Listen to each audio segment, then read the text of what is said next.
வணக்கம்.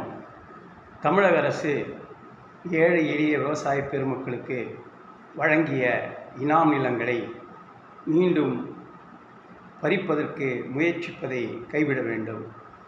குறிப்பாக வக்வாரியமும் அறநிலைத்துறையும் இணைந்து கொடுக்கப்பட்ட இனாம் நிலங்களை மீண்டும் தங்கள் கட்டுப்பாட்டில் எடுத்துக்கொண்டு ஏலம் விடுவதை கைவிட வேண்டும்.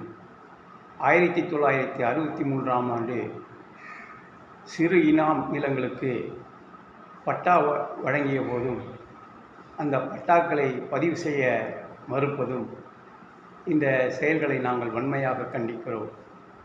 ஆகவே கொடுக்கப்பட்ட இனாம் நிலங்கள் பல தலைமுறையாக தக்க வைத்து கொண்டு அவர்கள் ஆண்டு அனுபவித்து வருகிறார்கள். அதற்கான வரிகளை எல்லாம் செலுத்தி இன்று வரையில் அவர்கள் அதை காத்து வருகிறார்கள் என்பதை நாங்களும் அறிவோம், நீங்களும் அறிவீர்கள். ஆகவே தமிழக அரசு வக்வாரியத்தையும் அறநிலையத்தையும் கண்டித்து வைக்க வேண்டும். மீண்டும் ஏழை எளிய மக்களுக்கு வழங்கப்பட்ட இனாம் நிலங்களை ஏலம் விடுவதோ அல்லது அங்கே கட்டப்பட்டிருக்கிற கட்டிடங்களை இடிப்பதோ நிறுத்த வேண்டும். தொடருமையானால் நாங்கள் அனைவருமே மீண்டும் போராட்ட களங்களிலே இறங்க வேண்டிய சூழ்நிலைதான் ஏற்படும் என்பதை இந்த தமிழக அரசு உணர்ந்து கொள்ள வேண்டும். தமிழக அரசால் விவசாய பெருமக்களுக்கும் பொதுமக்களுக்கும் எந்த நன்மையும் ஏற்படவில்லை.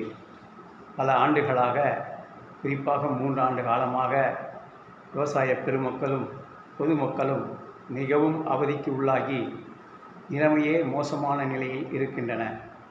ஆகவே தமிழக அரசு உடனடியாக வழங்கப்பட்ட இனாம் நிலங்களை யார் யாருக்கு வழங்கப்பட்டதோ அவரவர்களே ஆண்டு அனுபவித்து கொள்ள மீண்டும் பட்டா வழங்கி அதை பதிப்பித்திட அவர்களுக்கு உரிமை வழங்க வேண்டும். தேவையற்ற இந்து அறநிலையத்துறை வக்வாரியம் இணைந்து கொடுக்கப்பட்ட நிலங்களை பறிப்பதை முதலில் கைவிட வேண்டும் என்பதை தமிழக அரசை நான் கேட்டுக்கொள்கிறேன். வணக்கம். நன்றி.